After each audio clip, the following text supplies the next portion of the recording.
vamos a continuar con la materia y con el tema de la Revolución Mexicana. A partir del año de 1889, el gobierno de Porfirio Díaz estableció que la tierra comunal se hiciera prácticamente parcelable, lo que provocó que los indígenas fueran estafados tanto por funcionarios del gobierno como por particulares. Bastantes indígenas se quedaron sin sus tierras y pasaron a formar parte de los trabajadores de las grandes haciendas. El 1% de las familias controlaban el 85% de las tierras cultivables, aunado a que las leyes favorecían a los hacendados, ya que tenían acceso a créditos y a proyectos de irrigación. Los pueblos pequeños y agricultores pagaban impuestos altos, afectando de esta manera de forma considerable la economía agrícola, lo que llevó a conflictos a fines de 1890 y principios de 1900, en los que participaron los mayas, los tzitziles, los coras, huicholes, rarámuris. Los conflictos que duraron más tiempo fueron los de Yucatán, Quintana Roo y Sonora. El gobierno de Porfirio Díaz empezó a cambiar del lugar en donde vivían a otro lugar. Reprimió de manera brutal a los yaquis y los envió al sur del país. En 1908 la mitad de los yaquis fue enviada a las plantaciones de Enequén en Yucatán. Los grupos étnicos colaboraban en el razón por la cual estos grupos étnicos colaboraron en el movimiento revolucionario. En 1900 el gobierno otorgó concesiones para la explotación petrolera a empresas extranjeras, las que llevó al país a una transformación industrial. Los inversionistas extranjeros también contaban con la inversión del gobierno. Hubo inversión en la industria, explotación en las minas, desarrollo del sistema ferroviario y posteriormente se dieron varios eventos. Entre los que se encuentran en 1907 se fundó el club, en 1907 se dio la crisis internacional de Estados Unidos y Europa. En 1908 hubo una gran sequía que afectó la producción agrícola. Hubo disminución en los ingresos del gobierno, hubo castigo salarial a los burócratas, incremento a los impuestos afectando a las clases media, rural y urbana, afectación a la clase alta que pertenecía al grupo de los científicos. En ese gobierno había una gran cantidad de latifundios. La mayor parte de la población rural dependía de su sueldo. Se dieron las tiendas de raya en donde el sueldo de los trabajadores se daba a través de mercancías que vendían en ellas. La vida de los campesinos y los indígenas era por demás penosa. A partir de 1906 empezaron a surgir diversos movimientos obreros.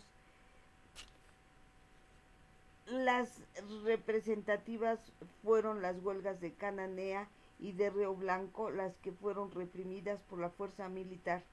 Estos movimientos fueron la columna de la Revolución Mexicana. Para defender los derechos de la clase obrera se unieron varios intelectuales, entre ellos los hermanos Flores Magón, Juan Saravia, Lázaro Gutiérrez, quienes alentaron el movimiento de huelga. También se unieron los periódicos como El Regeneración. Estos intelectuales pertenecían a diferentes corrientes del pensamiento, como el de la Ilustración y el positivismo. Los hermanos Flores Magón fueron expulsados del país.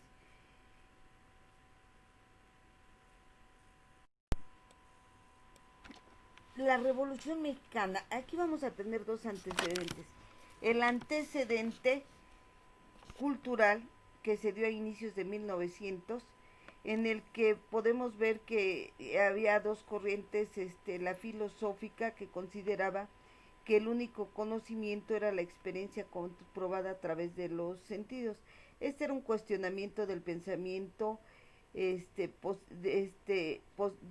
pensamiento positivismo, ideología del grupo en el poder, y tenía, por otro lado, estaba el descrédito del darwinismo social. El darwinismo social es una teoría que defendía la selección natural que tiene la aplicación social en las comunidades. En este caso, los mestizos hicieron reclamaciones por una mayor participación en las decisiones de las decisiones. El grupo científico dejó de verse como el único capaz de dirigir el gobierno como un grupo superior. Dentro de los antecedentes políticos se encuentra lo que fue la entrevista que se dio entre Porfirio Díaz y James, y el otro, Francisco y Madero, que encabezó el Partido Nacional Antireeleccionista. El sistema político prácticamente entró en un proceso de envejecimiento del grupo de los científicos. El sistema era excluyente, no había accesos a nuevas generaciones. Los seguidores de Bernardo Reyes, los científicos redujeron el poder político de los reyistas y pasaron a ser la oposición. Como pudimos ver en la hoja anterior, fueron determinantes esos dos puntos para el gran movimiento revolucionario. Estas decisiones ocasionaron concentración de poder tanto político como económico en regiones como Chihuahua, Morelos, Yucatán, lo que ocasionó descontento.